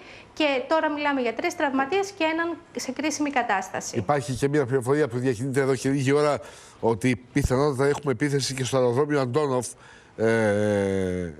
με ρουκέτες. Θα δούμε αν αυτό επιβεβαιώνεται και από ποια πλευρά. Λοιπόν, η φωτιά έχει σβήσει, έχει τεθεί υπό έλεγχο και έχουν απομακρυνθεί αρκετά άτομα. Βάνα, σε ευχαριστούμε. Οτιδήποτε άλλο, θα ξανάρθουμε σε σένα. Τώρα, πριν πάμε στη Σοφία Φασουλάκη να δούμε τι έκαναν χθες οι Ευρωπαίοι ηγέτες, πάμε να δούμε το ρεπορτάζ με την διεθνή κοινότητα που καταδίκασε τη ρωσική εισβολή στην Ουκρανία. Ανάμεσα σε αυτούς που καταδίκασαν ήταν και ο Ερντογάν, ο οποίος έχει στήσει μια δική του παρτίδα με φόντο το πολεμικό σκηνικό. Πάμε. Για έναν πόλεμο που θρηματίζει τις θεμελιώδεις αρχές της Ευρώπης, κατηγορούν τον Βλαντίμιρ Πούτιν οι ηγέτες της Γαλλίας και της Γερμανίας. Il a décidé de bafouer la souveraineté de l'Ukraine. Il a décidé de porter l'atteinte la plus grave à la paix, à la stabilité dans notre Europe. Letztlich stellt er damit auch die Friedensordnung unseres Kontinents in Frage. Für all das gibt es keine Rechtfertigung. Das ist Putins Krieg. Ο Βρετανός Πρωθυπουργός ανακοίνωσε ότι στέλνει επιπλέον στρατιωτική βοήθεια στην Ουκρανία και ο Γενικός Γραμματέας του ΝΑΤΟ τόνισε ότι η συμμαχία θα ενισχύσει τις δυνάμεις της στην Ανατολική Ευρώπη. President Putin of Russia has unleashed war in our European continent. He's attacked a friendly country without any provocation and without any credible excuse. Peace on our continent has been shattered. We now have war in Europe on a scale and of a type we thought belonged to history. Η Μόσχα απαντά ότι δεν σχεδιάζει να θέσει υπό τον έλεγχο τις Ουκρανικές πόλεις και πως στόχος είναι να εξουδετερώσει το στρατιωτικό μηχανισμό της Ουκρανίας.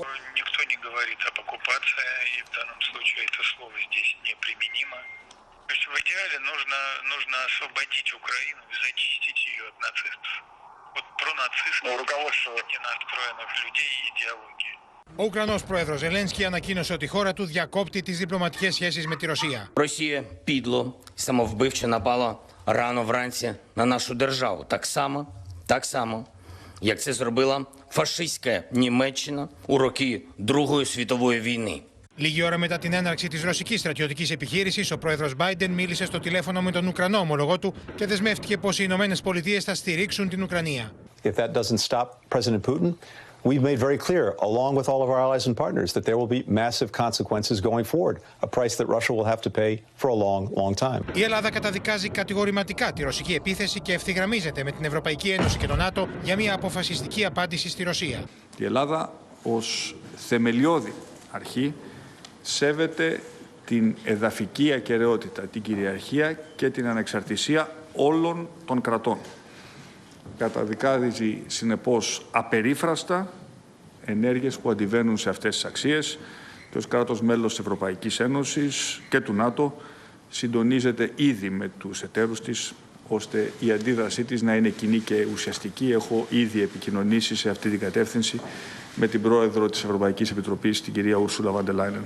Στην Άγκυρα, ο πρόεδρος Ερντογάν χαρακτήρισε τη ρωσική στρατιωτική επιχείρηση στην Ουκρανία βαρύ πλήγμα για την ειρήνη στην περιοχή. Rusya'nın bugün erken saatlerde Ukrayna topraklarına başlattığı askeri harekatı kabul edilemez bulduğumuzu ve reddettiğimizi belirterek Το Πεκίνο ανακοίνωσε ότι παρακολουθεί στενά τις εξελίξεις, αποφεύγοντας να χαρακτηρίσει ως εισβολή τις ρωσικές στρατιωτικές επιχειρήσεις.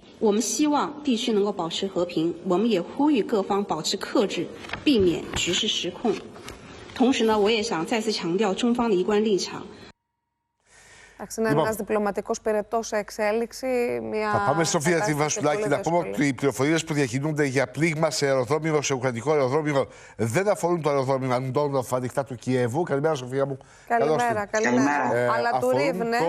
Το αεροδρόμιο, το διεθνές αεροδρόμιο στην πόλη Ρίβνε είναι στη δυτική Ουκρανία. Ναι. 300 χιλιόμετρα και πλέον μακριά από το Κιέβο. Η παλιά ονομασία της πόλης αυτής είναι Ρόβνο. Μια πολύ ωραία πόλη. Λέγεται λοιπόν ότι το αεροδρόμιο αυτής της πόλης έχει πληγεί με ρουκέτες. Τώρα, πάμε στην Σοφία. Τι αποφάσισαν ουσιαστικά χθες, Σοφία, και αν υπήρξε ομόφωνη στάση μεταξύ των ηγετών? Καλημέρα, παιδιά. Αυτό λένε οι πληροφορίες. Ναι. Ότι για πρώτη φορά οι 27 με πολύ μεγάλη ταχύτητα συμφώνησαν σε αυτό το πακέτο των κυρώσεων σε βάρος της Ρωσίας, ομόθυμα, ομόφωνα, και θα πρέπει να σου πω ότι επίσης για πρώτη φορά όλοι οι ηγέτες φάνηκαν ότι ήταν πάρα πολύ θυμωμένοι με αυτό που συμβαίνει. Γιατί όπως έλεγαν οι διπλωμάτες, αυτή η ρωσική εισβολή θέτει σε κίνδυνο και το διεθνές και τους κανόνες του διεθνούς δικαίου, αλλά θέτει σε κίνδυνο και όλη την αρχιτεκτονική ασφάλεια της Ευρώπης. Κάθισαν λοιπόν όλοι γύρω από το τραπέζι και συμφώνησαν σε ένα πακέτο κυρώσεων που για κάποιους δεν είναι πολύ σοβαρές, για κάποιους άλλους όμως είναι μια Υπάρχει έντονη συζήτηση ότι οι κυρώσεις δεν είναι ακραίες. Και θα είναι καιρός και στο ενεργειακό κομμάτι, στο οποίο η Ευρώπη ήδη έχει τεράστιο πρόβλημα. Όλες οι αναλύσεις που διαβάζουμε οικονομικές λένε ότι ο μεγάλος χαμένος, αν θες, είναι η Ευρώπη. Το θέμα είναι να δούμε αν θα δράσουν συντονισμένα, να αντιμετωπιστεί και αυτό το κομμάτι που είναι ήδη εδώ. Κυρώσεις, παιδιά, για το φυσικό αέριο, για παράδειγμα, σε βάρος της Ρωσίας, δεν πήραν. Πήραν για διάφορα άλλα κομμάτια, όχι όμως για αυτό. Οι πληροφορίες λένε ότι οι διπλωμάτες κρατούν ήδη και κάποιους άλλους ακόμα άσους στο μανίκι τους, αν δεν κάνει πίσω η Ρωσία, αν δεν πάρει τα στρατεύματά της όπως τις ζήτησαν και αν δεν ξεκινήσει αμέσως ο ειρηνευτικός διάλογος. Λένε λοιπόν ότι υπάρχουν κι άλλα χαρτιά που θα μπορούσε να χρησιμοποιήσει η Ευρώπη, η οποία ήταν σε απόλυτο συντονισμό με τις Ηνωμένες Πολιτείες και με τον Τζο Μπάιντεν λίγο πριν υπογράψουν το θέμα των κυρώσεων. Δεν ξέρω αν μιλούμε για το SWIFT, το τραπεζικό SWIFT, ή αν πρόκειται και για κάποιες άλλες κυρώσεις. Πάντως, όπως λέγεται εδώ, μπορεί να ακολουθήσει και ένας νέος γύρος κυρώσεων. Αυτό, παιδιά, νομίζω που θα πρέπει να μας απασχολήσει από εδώ και πέρα. Είναι οπωσδήποτε το κομμάτι το μεταναστευτικό, γιατί δεν ξέρουμε πόσο θα διαρκέσει η ρωσική εισβολή και πόσοι άνθρωποι τελικά θα αποφασίσουν να εγκαταλείψουν τις αιστείες τους. Ήδη έγινε μια συζήτηση για αυτό χθες στη Σύνοδο Κορυφής. Ήδη αποφασίστηκε ότι θα πρέπει να δοθεί ανθρωπιστική και οικονομική βοήθεια στους ανθρώπους της Ουκρανίας. Ένα άλλο κομμάτι βέβαια είναι και η ενέργεια, δηλαδή τι προβλήματα θα αντιμετωπίσει η Ευρώπη από αυτήν την εισβολή και μέχρι πού θα πάνε οι τιμές, όπως καταλαβαίνετε. Ποια θα είναι η εκτείναξη των τιμών από εδώ και πέρα. Στο ανθρώπινο κομμάτι, Σοφία, διαβάζουμε ότι οι εκτιμήσεις κάνουν λόγο για 1 με 3 εκατομμύρια πρόσφυγες. Ο Οργανισμός Ηνωμένων Εθνών λέει ότι ήδη 100.000 Ουκρανοί έχουν φύγει και πράγματι και η χώρα μας ενδεχομένως χρειαστεί να βοηθήσει αυτούς τους ανθρώπους. Και για το ενεργειακό. Ακριβώς. Να σας πω ότι χθες, μιλώντας στην εκπομπή του Open που ξεκίνησε από πολύ νωρίς, από το δελτίο ειδήσεων μέχρι τις 2 το πρωί, ο Υφυπουργός Εξωτερικών, ο κύριος Βαρβιτσιώτης, νομίζω, ή ο κύριος Κουμουτσάκος, εκτίμησαν ότι αυτό το ρεύμα, αυτό το κύμα το μεταναστευτικό, ακόμα δεν θα φανεί στη χώρα μας, αλλά κυρίως στις χώρες που συνορεύουν με την Ουκρανία.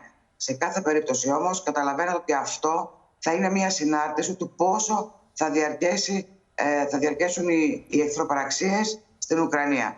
Εάν σταματήσουν σύντομα, δεν θα είναι μεγάλο το μεταναστευτικό κύμα. Αν όμως διαρκέσουν, ακούσαμε χτες ο Ζελένσκι είπε ότι κηρύσσει τη χώρα σε κατάσταση γενικευμένης επιστράτευσης για 3 μήνες. Δεν ξέρει κανείς πόσο μπορεί να διαρκέσει αυτή η κατάσταση στην Ουκρανία. Και ποια σοφή μπορεί να πάρει. Βέβαια. Ακριβώς. Όσο περισσότερο, τόσο μεγαλύτερο θα είναι το μεταναστευτικό κύμα. Μολδαβία, Ρουμανία και οι υπόλοιπες χώρες που βρίσκονται κοντά σίγουρα θα είναι εκείνες που πρώτα απ' όλα θα πάνε εκεί. Ακριβώς. Και στη συνέχεια θα αρχίσουν να κατεβαίνουν. Ναι. Ένα θέμα είναι αυτό. Τώρα, παιδιά. Ναι, Σοφία. Είναι το ενεργειακό. Να πω ότι χθες έγινε αυτή η πρόταση που ακούσαμε τον Κυριάκο Μητσοτάκη να την ανακοινώνει από το Βουκουρέστι. Ναι. Ότι δηλαδή θα ζητήσει κοινή ευρωπαϊκή παρέμβαση στο θέμα της ενέργειας. Ο Κυριάκος Μητσοτάκης είπε ότι όλες οι χώρες πλήττονται καθώς όλες επιδοτούν τα νοικοκυριά τους και τις επιχειρήσεις τους, γιατί το κόστος της ενέργειας έχει πια εκτοξευτεί πάρα πολύ και θα συνεχίσουν οι κυβερνήσεις να το κάνουν. Υπάρχει κίνδυνος να τιναχτούν οι κρατικοί προϋπολογισμοί. Ζήτησε λοιπόν κοινά ευρωπαϊκά χρηματοδοτικά εργαλεία. Και δεν το συζήτησαν εκτενώς οι 27 χθες. Μπήκε όμως στο κείμενο των συμπερασμάτων, προκειμένου να γίνει συζήτηση για αυτό, να ξεκινήσει η Κομισιόν να κάνει κάποιες έρευνες για το πώς μπορεί να γίνει αυτό και θα συζητηθεί στην επόμενη σύνοδο κορυφής το Μάρτιο το ενεργειακό. Στο μοντέλο των εμβολίων, αυτό θα είναι το μοντέλο που θα ακολουθηθεί. Μπορεί να είναι η κοινή αγορά ενέργειας όπως έγινε με τα εμβόλια. Μπορεί να είναι η επιδότηση από ένα ταμείο που θα δημιουργηθεί από τις εισρωές από το Ταμείο των Ρήπων από όλα τα κράτη και στη συνέχεια να επιδοτεί τις κυβερνήσεις. Μπορεί να είναι μια χαλάρωση των δημοσιονομικών όρων Άκη και Ευλαμπία, γιατί όπως καταλαβαίνεις σε λίγους μήνες, όπως μου έλεγαν, το Ταμείο των Ρήπων μπορεί να μην έχει χρήματα για να επιδοτεί. Από το 1,5 δις που είχε μέσα έχουμε εξοδέψει περισσότερα από τα μισά. Ακριβώς. Άρα λοιπόν, αν συνεχιστεί η κρίση, το Ταμείο των Ρήπων καταλαβαίνεις ότι θα στερέψει. Άρα οι κυβερνήσεις θα αναγκαστούν να τραβήξουν χρήματα από τον κρατικό προϋπολογισμό, μεγαλώνοντας έτσι το έλλειμμα. Είναι σημαντικές πρωτοβουλίες, Σοφία, αυτές. Και μακάρι να γίνουν. Είναι πολλά τα σενάρια που παίζουν για το πώς θα μπορούσε αυτή η κοινή ευρωπαϊκή πολιτική παρέμβαση στην ενέργεια να λάβει χώρα. Θα δούμε πιθανότατα στην επόμενη Σύνοδο Κορυφής του Μαρτίου πώς θα αντιμετωπίσει η Ευρώπη αυτό το θέμα. Μάλιστα. Ξαναλέω, είναι πολύ σημαντικές αυτές οι παρεμβάσεις, κυρίως και για τα δημοσιονομικά, για να μπορεί κάθε κυβέρνηση να κάνει ό,τι θέλει χωρίς να φοβάται ότι μετά θα πρέπει να έχει άλλα μνημόνια.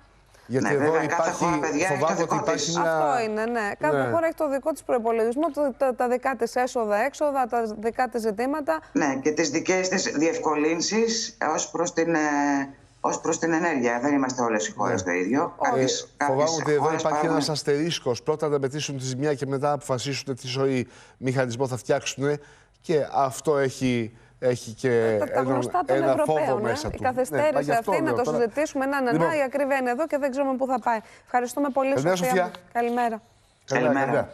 Παιδιά, πάμε σε μια ανάσα. Επιστρέφουμε, θα έρθει ο Γιάννης Σαραντάκος. Εδώ έχουμε πολλά να πούμε. Πάμε. Είδατε την έκτακτη ενημέρωση του Open που δεν σταματά για την. Κοντά μας ο Γιάννης Σαραντάκος. Καλώς ήρθατε. Καλημέρα σας. Καλώς ήρθατε. Καλημέρα. Σε ποια κατάσταση βρισκόμαστε τώρα, ποια είναι η εικόνα? Η συνολική εικόνα από αυτά που φαίνονται από τα τηλεγραφήματα και από αυτά που φαίνονται από τις δηλώσεις του κ. Ζελένσκι, ο οποίος κατάλαβε ότι είναι μόνος, είναι ότι προφανώς μιλάμε για μια εφόλης επίθεση του Πούτιν προς την Ουκρανία, η οποία δεν θα διαρκέσει πολύ. Φαντάζομαι ότι ο στόχος του είναι να φύγει ο Ζελένσκι, να τελειώσει γρήγορα, να φύγει ο Ζελένσκι, να μπει ένας αρχιάνθρωπος, μια μαριονέτα και να προχωρήσουμε παρακάτω. Αυτό αντιλαμβάνομαι ότι φαίνεται ότι παίζει. Ο Πούτιν φαίνεται ότι διάβασε καλύτερα τη Δύση. Ότι δεν θα υπάρξουν στρατεύματα, δεν θα εμπλακούν Αμερικανοί στρατιώτες, Ευρωπαίοι στρατιώτες. Ο πρόεδρος Biden από την πρώτη στιγμή πολύ νωρίς είπε ότι δεν θα στείλουμε Αμερικανούς. Οι Γερμανοί αρνήθηκαν να στείλουν οπλικά συστήματα στους Ουκρανούς. Και ο Ζελένσκι κατάλαβε. Είναι οι πιο ακραίες που θα μπορούσαν να επιβληθούν. Μένει να φανεί, δηλαδή, σίγουρα θα μπορούσε να ήταν. Δεν μπήκε. Δεν ξέρω αν θα μπει στη συνέχεια. Δεν μπήκε ακόμα. Ναι. Το κρατάνε όλα για είναι μετά. συναρτήσει του πόσο θα κρατήσει αυτό το πράγμα. Εάν αυτή η σύγκρουση, η πολεμική, κρατήσει σε χρόνο, κάτι που ούτε οι Ρώσοι θέλουν, αν καταλαβαίνω σωστά, οι Ουκρανοί δεν θέλουν και δεν μπορούν υποθέτω, να το κάνουν, τότε όλα είναι στο τραπέζι. Υπάρχουν κυρώσεις, θα πληγεί η Ρωσία, είναι προφανές. Το χρηματιστήριο της Μόσχας έπεσε κατά 50%, δεν υπάρχει προϊστορικό προηγούμενο. Αλλά εάν αυτά τα πράγματα τελειώσουν νωρίς, θα πάμε σε μια νέα πραγματικότητα πια, με τον Πούτιν να έχει διορίσει στην πραγματικότητα κάποιους. Τον νέο πρόεδρο της Ουκρανίας. Ακριβώς. Μιλάμε για διορισμό, δεν μιλάμε για εκλογή. Είναι σαφές αυτό. Και θα δούμε από εκεί πέρα πώς θα συνεχίσουν οι Ευρωπαίοι και οι Αμερικανοί. Το βέβαιο είναι πάντως ότι διάρκεια στον πόλεμο δεν θέλει κανείς. Το θέμα είναι πώς θα λήξει αυτό το πράγμα και αν θα λήξει με τις μικρότερες δυνατές απώλειες σε επίπεδο ανθρώπινου ζώου. Αυτό είναι το σενάριο της μικρής παρέμβασης, της μικρής επέμβασης. Αυτό είναι το σενάριο του απόλυτου πολέμου. Δεν ισχύουν αυτά που έλεγαν οι Δυτικοί στην αρχή, να μπει σε ένα συγκεκριμένη περιοχή ο Πούτιν, να την αποσπάσει από την Ουκρανία και να γυρίσει πίσω. Μιλάμε για να επιτεθεί στο Κίεβο με ένα στόχο, να φύγει ο Ζελένσκι, να διοριστεί ένας φιλορώσος, ένας υπάλληλος, θα το πω έτσι, του Πούτιν, και να προχωρήσει μετά και να αποσυρθούν τα στρατεύματα εφόσον μείνουν για ειρηνευτικές, για την ανάγκη της επιβολής ειρήνης, σε εισαγωγικά αυτό, και από εκεί πέρα να προχωρήσει παρακάτω και η Ρωσία και η Ουκρανία με το νέο καθεστώς. Και με αλλαγές στα γεωγραφικά σύνορα, έτσι. Εφόσον έχει διοριστεί ένας άνθρωπος του Πούτιν εκεί, νομίζω ότι τα σύνορα δεν θα παίξουν πολύ μεγάλο ρόλο. Άλλωστε και με τον Λουκασένκο τα σύνορα δεν έχουν αλλάξει, αλλά ο Λουκασένκο ουσιαστικά παίρνει οδηγίες από τη Μόσχα. Δεν νομίζω ότι έχει κάποιο πρόβλημα να αλλάξουν τα σύνορα. Το έλεγε γιατί ο κύριος Μπάιντεν στο διάγγελμά του χθες, έλεγε στη Ρωσία ότι και να αποκτήσετε περισσότερα εδάφη, ο στραγγαλισμός ο οικονομικός που θα υποστείτε θα είναι τέτοιος που δεν έχει καμία σημασία. Αυτό μένει να φανεί στην πορεία. Μένει να φανεί αυτό. Για το SWIFT, ας πούμε, που είπε ο Άκης προηγουμένως, τι είναι το SWIFT? Είναι ουσιαστικά ο αποκλεισμός των ρωσικών κεφαλαίων από όλο το χρηματοπιστωτικό σύστημα του κόσμου. Αν εξαιρέσω την Κίνα, δεν θα μπορεί να γίνει μεταφορά χρημάτων από κανένα ρωσικό κεφάλαιο προς οποιαδήποτε χώρα. Αυτό το ήθελαν οι Αμερικανοί, δεν το ήθελαν οι Ευρωπαίοι. Εάν θα έχουμε, φαντάζομαι θα έχουμε τον κύριο Παντελή Βαλασόπουλο να μας πει, διότι οι Γερμανοί φρέναραν τους Ευρωπαίους από το να μπει. Άρα και κάθε χώρα κοιτάει και το δικό της ταμείο για το πώς θα το διαχειριστεί. Γι' αυτό δεν υπήρξε το SWIFT. Και νομίζω ότι ο κύριος Μπάιντεν είπε ότι οι ίδιοι οι Αμερικανοί ήθελαν να μπει το SWIFT. Για να σε επιβεβαιώσουν οι εξελίξεις, έχει προκύψει μια πληροφορία που κάνει το γύρο του κόσμου, ότι ο Πούτιν έχει διαμηνήσει στον Ζελένσκι να παραδοθεί η χώρα μέσα στην ημέρα, προκειμένου να σταματήσουν οι επιχειρήσεις. Από όλη τη νύχτα και από νωρίς το πρωί παρακολουθούμε μια πολιορκία της Ουκρανικής πρωτεύουσας, του Κιέβου, από τα ρωσικά στρατεύματα. Ακούμε εκρήξεις, βλέπουμε λάμψεις στο βάθος του πλάνου από το Κίεβο, το οποίο είναι μια νεκρή πόλη. Έχει απαγορευτεί η κυκλοφορία όλη τη νύχτα. Οι άνθρωποι είναι στα καταφύγια, είναι στα σπίτια τους, δεν κυκλοφορεί ψυχή. Καταλαβαίνει ο Πούτιν ότι πια σε αυτό το κομμάτι τουλάχιστον είναι ο απόλυτος κυρίαρχος, ανεξάρτητα από τις κυρώσεις που το επιβλήθηκαν. Είναι μια δεύτερη συζήτηση τώρα όλη αυτή. Και δες εδώ τι γίνεται στο καταφύγιο. Θα το ακούσουμε, παιδιά. Για να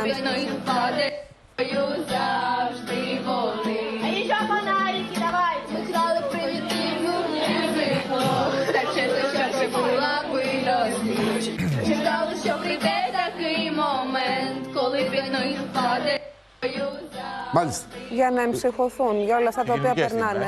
Βέβαια. Το μπαλάκι πλέον αντιλαμβάνεσαι ότι το πετάει στον απομονωμένο Ζελένσκι. Ότι αν θες να συνεχιστεί μετά να υποφέρει την παραδοχή του Ζελένσκι, δεν χρειαζόταν. Νομίζω ότι φαίνεται τι να παραδεχθεί ο Ζελένσκι. Νομίζω το κατάλαβε. Είχε κάνει και το δραματικό μήνυμα ότι στους δυτικούς τι να τις κάνουν τις κυρώσεις. Ο Πούτιν είναι έτοιμος να μπει. Αν δεν μου δίνετε όπλα. Προφανώς. Ούτε τη συμπάθεια του Μπάιντεν δεν μπορεί να αξιοποιήσει. Εξέφρασε τη συμπάθειά του Μπάιντεν και είπε θα στηρίξουμε με ανθρωπιστική βοήθεια μετά. Αλλά και πάλι τι να την κάνεις. Προφανώς είναι το πρόβλημα του Ζελένσκι είναι αυτή τη στιγμή ότι δέχεται επίθεση από το ρωσικό στρατό. Δεν είναι κάτι το οποίο σκέφτεται τι θα γίνει αύριο. Άρα το μπαλάκι είναι στον κύριο που βλέπουμε, από ό,τι αντιλαμβάνομαι, όπου ο Πούτιν του λέει ότι αν φύγεις σταματάνε οι εχθροπραξίες, αν μείνεις θα υποφέρει ο λαός σου. Εσύ έχεις την επιλογή. Εγώ θα συνεχίσω μέχρι εσύ να φύγεις. Αυτό του λέει στην ουσία. Αν δεν φύγεις, ενδεχόμενη εξέλιξη δεν σταματώ. Στην ημέρα, μια ενδεχόμενη με βάση αυτά που περιγράφεις, είναι να ακούσουμε τον κύριο Ζελένσκι ότι εγώ παρετούμε, αρκεί να σταματήσουν οι πολεμικές επιχειρήσεις της Ρωσίας. Φαντάζομαι ότι πριν το κάνει θα μιλήσει και με τους δυτικούς. δυτικούς. Θα σωθεί ο λαός μου και αναλαμβάνω εγώ να λύσω τον γόνατο δεσμό. Ενδεχομένως. Είναι και τι θα ακούσει από τους δυτικούς. Φαντάζομαι ότι πριν πάρει οποιαδήποτε απόφαση, υποθέτω ότι θα μιλήσει και με τους Αμερικανούς, θα μιλήσει και με τους Γάλλους, θα μιλήσει και με τους Γερμανούς. Εξαρτάται τι θα του πούν. Γιατί και οι Γερμανοί και οι Ευρωπαίοι έχουν ένα θέμα. Θα του πούν μηνέ. Και το μήνε είναι το εύκολο. Και άμα μην θα σε στηρίξω εμπράκτος. Προφανώς. Δηλαδή, είναι οι τηλεφωνικές επικοινωνίες που θα κάνει μέσα στην ημέρα, υποθέτω, ο Ουκρανός πρόεδρος, θα είναι πολύ κρίσιμες. Τι θα ακούσει στην άλλη άκρη της τηλεφωνικής γραμμής. Ναι. Παντελής Βαρασόπουλος, Μαρία Ζαφυρίου στη Θεσσαλονίκη. Ο Παντελής έχει πολλά να μας πει για τους Γερμανούς, για τη στάση τους χθες στη Σύνοδο Κορυφής και για το πώς βλέπει το Βερολίνο το ενδεχόμενο να έχουμε εξελίξεις μέσα στην ημέρα. Επαναλαμβάνω, κυκλοφορεί η πληροφορία, Παντελή, καλημέρα, ότι ο Πούτιν διαμηνύει στον Ζελένσκι, δώσε μου τη χώρα, παράδοσε μου τη χώρα μέσα στην ημέρα, προφανώς με αντάλλαγμα να σταματήσουν οι επιχειρήσεις. Μα έβαλε στο διάγγελμά του χθες 2 ώρους ο κύριος Πούτιν που μίλησε. Έβαλε 2 ώρους γι' αυτό. Το ζήτησε για να σταματήσουν. Επειδή το πήγαμε πολύ αργά χθες, τα γνωρίζω περίπου, να το πιάσουμε από εκεί που τα αφήσαμε. Εγώ το άφησα εκεί γύρω στις 2-3 η ώρα που ο Ζελένσκι ζήτησε να υπάρξει ειρηνευτική δύναμη από τον ΟΗΕ. Γύρω στις 3 η ώρα ο Ζελένσκι ζήτησε από τον ΟΗΕ να στείλει ειρηνευτική δύναμη και συνέχισε να ζητάει και όπλα από τους Γερμανούς. Ναι. Εκείνη την ώρα περίπου, λίγο νωρίτερα, ο αντικαγκελάριος ο Χάμπεκ στην κρατική τηλεόραση, σε ερώτηση αν η Γερμανία θα στείλει στρατό, είπε όχι, δεν μπορούμε να στείλουμε στρατό. Εάν Γερμανοί στρατιώτες συγκρουστούν με Ρώσους, αυτό θα σημαίνει τον Τρίτο Παγκόσμιο Πόλεμο. Για την ώρα, λέει, δεν μπορούμε να στείλουμε και όπλα. Για την ώρα. Όμως πρέπει να το δούμε αυτό στην διάρκεια των ημερών που θα γίνει και ίσως ανακαλέσουμε. Δεν το έβαλε, λέει, τώρα πια, δηλαδή δεν το λένε 100%. Τι να ανακαλέσουν, την απόφαση να μην στείλουν στρατό. Για τα όπλα. Για τα όπλα. Για τα όπλα. Θα το δούμε, λέει, τις επόμενες ημέρες. Ναι. Λες και υπάρχει ο χρόνος για να το δούμε τις επόμενες μέρες. Σωστό. Θα φτάσει στο Κίεβο. Δεν θέλουν να στείλουν όπλα, ας το πούμε έτσι. Παντελή, ο Πούτιν είναι έξω από το Κίεβο. Δεν είναι... Το ξέρει. Το ξέρει και το ξέρει και ο Σόλτς. Βέβαια. Να πούμε και 2 πράγματα τι είπε ο Σόλτς και θα σου εξηγήσω. Ο Σόλτς προηγουμένως είχε κάνει διάγγελμα στην τηλεόραση και είχε πει ο Πούτιν δεν θα κερδίσει αυτό το πόλεμο. Το μέλλον της Ευρώπης θα είναι ειρήνη και ελευθερία. Και είπε ότι δεν μπορούμε να παρέμβουμε στρατιωτικά γιατί αυτό θα οδηγούσε στην καταστροφή. Έτσι. Ο Πούτιν προσπαθεί να γυρίσει με τη βία την Ευρώπη στο 19ο αιώνα. Λοιπόν, αλλά δεν μπορούμε να κάνουμε κάτι γι' αυτό. Συγγνώμη που το λέω αυτό. Ναι, δεν μπορούμε να κάνουμε κάτι γι' αυτό, όπως δεν μπορέσαμε να κάνουμε τη δεκαετία του 1968 όταν ξαναμπήκαν οι Ρώσοι σε ανάλογη περίπτωση στην Τσεχοσλοβακία. Όπως μπήκανε στην Ουγγαρία. Τότε ήταν μέλη οι 2 χώρες αυτές του Συμφώνου της Βαρσοβίας και κανείς δεν μπορούσε να παρέμβει. Έτσι παρομοιάζουν την κατάσταση. Δεν μπορούν να παρέμβουν κανείς στρατιωτικά γιατί θα σημαίνει παγκόσμιο πόλεμο. Τώρα να σας πω με τα όπλα. Οι Γερμανοί αυτή τη στιγμή λένε η Ουκρανία είναι μια περιοχή κρίσης και δεν μπορούμε να στείλουμε όπλα σε μια περιοχή κρίσης. Αυτό τι σημαίνει επίσης, γιατί το σχολιάζουν πολύ. Σε μια περίπτωση κρίσης ή εάν πούμε ότι και η Ελλάδα με την Τουρκία είναι μια περιοχή κρίσης ή υπάρχει μια ένταση, μπορούμε να στέλνουμε ξανά όπλα στην Ελλάδα, στην Τουρκία. Να το δούμε αυτό. Δηλαδή δημιουργεί ένα προηγούμενο. Βεβαίως και δημιουργεί. Με την πολύ σκληρή άρνησή της να στείλει μέχρι στιγμής όπλα στην Ουκρανία. Στο μέλλον θα υπάρχει και αυτό το πράγμα με την Τουρκία. Εγώ πάρα πολύ περιμένω να δω τι θα γίνει σε αυτή την περίπτωση. Οι πράσινοι τηρούν πάρα πολύ σκληρή στάση σε αυτό το θέμα με τα όπλα. Ναι. Ότι εμείς πια έχουμε αλλάξει πολιτική, δεν θέλουμε να στέλνουμε όπλα πουθενά ή τέλος πάντων θα τα περνάμε από 10 κρυσάρες για να τα στείλουμε και δεν στέλνουμε και στην Ουκρανία. Παντελή, το Βερολίνο ήταν αρνητικό και στην υπόθεση του SWIFT που συζητούσαμε νωρίτερα. Αυτό δεν το γνωρίζω, δεν το έχω διαβάσει πουθενά, δεν έχω δει κάποια τέτοια πληροφορία. Γιατί Από το Βερολίνο πάντως δεν το έχω.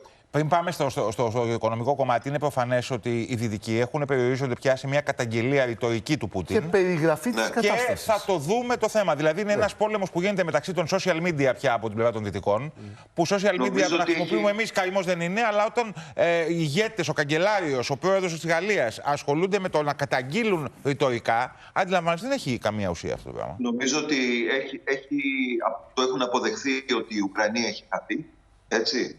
Αυτό ουσιαστικά είναι η αποδοχή του γεγονότος ότι η Ουκρανία έχει χαθεί. Και το έχει καταλάβει και ο Ζελένσκι, ότι είναι μόνος του. Ναι. Έχει χαθεί. Ήταν πολύ δραματικοί συνάδελφοι κάποια στιγμή, γύρω στις 9-10 η ώρα, θυμάμαι τι ώρα ήταν, που έκανε δηλώσεις ο Αυστριακός καγκελάριος στην γερμανική εφημερίδα Bild και είπε ότι μίλησα με τον Ζελένσκι. Με πήρε ένας άνθρωπος, λέει, τηλέφωνο, ο οποίος μου είπε: κοίτα, δεν ξέρω για πόσες ώρες ακόμα θα υπάρχει η πατρίδα μου, για πόσες ώρες ακόμα θα υπάρχει ελεύθερη Ουκρανία και δεν ξέρω για πόσες ώρες θα ζω ακόμα.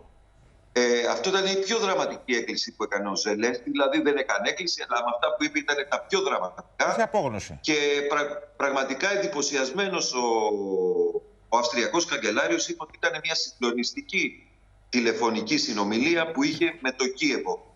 Αλλά ούτε και αυτός βέβαια μπορεί να κάνει πολλά αυτή τη στιγμή. Αυτά είναι τα